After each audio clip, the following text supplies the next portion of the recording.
All right, let's dive right into this explainer and take a peek under the hood at how today's tech giants are building these highly orchestrated, next-generation AI customer support systems. I mean, we're going way beyond those basic, annoying, automated replies here. We're going to look at the exact system architectures that the biggest companies on the planet use to handle literally millions of real customer issues every single day. Because, listen, we've all been there, right? You're stuck in that incredibly frustrating loop with a totally useless customer support bot, and you're just aggressively mashing your keyboard typing "talk to a human" over and over, and it just replies, "I'm sorry, I didn't understand that." It is infuriating. But today, we're going to explore how modern systems are finally solving this by evolving from simple text generators into sophisticated action takers. You see, the chatbots of yesterday failed because all they knew how to do was read from a script. The agents of tomorrow, they succeed because they know how to actually get things done. To really wrap our heads around this, we need to shift our whole paradigm to what system designers call agentic dialogue. Think about it this way. Instead of viewing the bot as just a dumb Q&A box, imagine it as a brand new employee you just hired. This employee has a brain, which is the AI model, and has a rulebook, which is the Retrieval Augmented Generation, or RAG, that pulls from company policies. It has hands, meaning the ability to use tools and APIs to actually take action. And finally, it has a manager. That's the human agent it can instantly escalate to whenever it gets confused. So here's our blueprint for this explainer. We'll start with the ultimate AI agent, move on to how the bot thinks, check out the architecture stack, talk about guardrails, dive into the real-world trade-offs, and wrap up with the evolution of the bot. Let's get into it. Okay, part one, the ultimate AI agent. Let's start by talking about the sheer scale of the challenge here. Because when you're designing for millions of conversations a day, the core objective is incredibly demanding. The ultimate goal is to maximize your automated resolution rate. We're talking aiming to fully solve 50 to 70% of customer issues with zero human intervention. But, and this is a massive but, you have to simultaneously maintain a high customer satisfaction score, or CSAT, all while keeping server costs low and strictly avoiding any harmful actions. It's a crazy balancing act. I mean, deflecting a customer is easy if you don't care about making them angry, right? But actually resolving their issue automatically, that takes some serious engineering. Moving right along to section 2, how the bot thinks. Let's break down how this digital employee actually processes information. Unlike those older bots that just desperately tried to match whatever keywords you typed to a pre-written paragraph, this modern AI policy engine makes a deliberate choice at every single turn of the conversation. It's actively deciding between 4 distinct paths. 1. Does it have enough info to just answer from the knowledge base? 2. Does it need to ask you a clarifying question? 3. Should it use its hands to call an API and, say, check your order? Or 4. Is it totally out of its depth and needs to gracefully escalate to a human manager? And this brings us to a really crucial interview tip from top system designers. Knowing exactly when to escalate using calibrated confidence and risk assessment is honestly just as important as knowing the right answer. If the bot is only, say, 60% sure about a refund policy, it absolutely should not guess. It needs to recognize its own low confidence and hand off the conversation, along with all the context, to a human. That is how you prevent that classic, brand-destroying, stuck-in-a-loop scenario.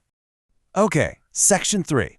Let's dig into the architecture stack and follow a day in the life of a frustrated user's query.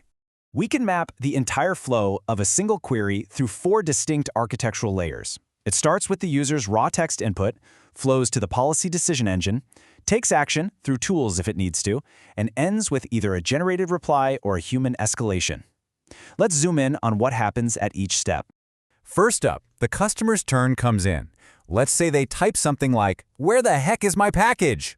Now this raw emotion hits the natural language understanding, or NLU layer.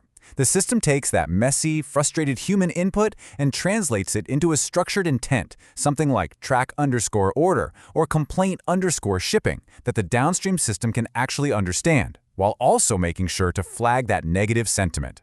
Next, the orchestrator passes this structured state over to the LLM policy, which is essentially the system's brain. Now, it doesn't just think in a vacuum. It actively checks its conversation memory, so it knows exactly what you were chatting about 2 minutes ago, and it queries that RAG-powered knowledge base to pull up the exact current shipping policies. It uses all of this combined data to formulate a safe, grounded plan of action. Now, if the LLM's plan requires action, like actually looking up that tracking number in the database or issuing a refund, the tool executor kicks in. Think of this as the bot's hands. It takes the parameters from the LLM, authenticates them, and calls the backend APIs. This right here, this is what separates a useless, text-spitting chatbot from a truly helpful agent. It actually interacts with the company's real database. So a crucial part of this is understanding exactly what data is feeding into this brain in real time. These systems rely on some heavy feature engineering. It tracks the dialogue state, like how many turns you've been talking. It checks action eligibility to see if you're actually logged in. And, most importantly, it assesses the risk context. Look at it this way. If you're asking for a $5 refund, the bot might just go ahead and do it.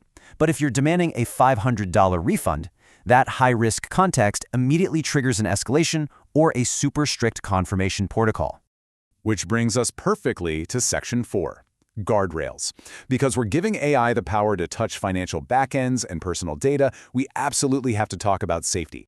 Before any reply is ever sent or any action is finalized, there are strict safety layers validating the operation. They use clever techniques like dry runs to simulate what a database change will do before actually committing it. They also use idempotency, which is just a fancy way of saying they ensure that even if the bot stutters or glitches, it doesn't accidentally refund you twice.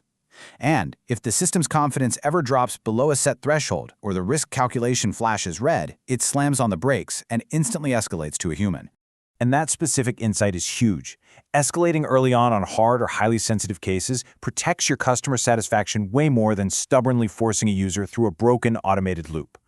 The system looks at the LLM's self-reported confidence, the frustration level of the user, and the financial risk. Doing a warm transfer to a human agent, complete with a perfectly summarized history of what the bot already tried to do, that's actually a fantastic user experience. Okay, let's pivot to Section 5 and talk about the real drama in system design, the brutal trade-offs that engineers sweat over every single day. Because designing these things, it's a constant tightrope walk. On one hand, you have the incredible tension between automation and safety. You naturally want to resolve everything automatically because it saves a ton of money, but doing that severely increases the risk of the bot hallucinating and doing something wrong. On the other hand, you have deflection versus CSAT. Hiding the talk to a human button definitely saves the company's support costs in the short term, but if the bot isn't helpful, it absolutely destroys your brand trust and customer satisfaction. And that leads us to the ultimate conclusion for current architectures. A pure LLM chat without any tools is just too basic. It's basically just an FAQ search engine. But on the flip side, giving an LLM full unchecked autonomy to write to a database, that is a massive liability.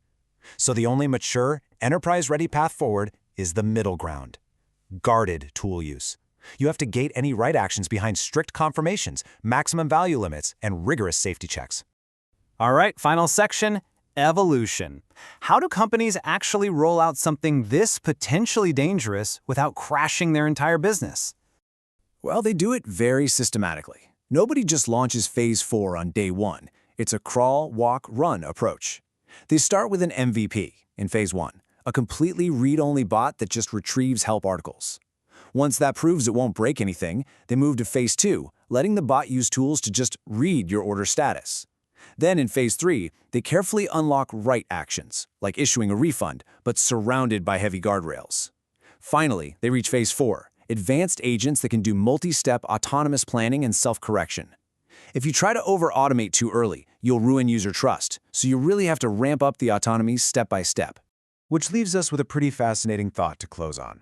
As these agentic systems continue to master autonomous problem-solving and eventually reach Phase 4 across the board, the entire baseline of what software can do shifts. So I'll leave you with this. How will the relationship between human expertise and AI execution fundamentally change tomorrow when your standard support bot is essentially a fully capable digital employee? What happens to the human manager? Definitely something to think about. Thanks for exploring this architecture with me.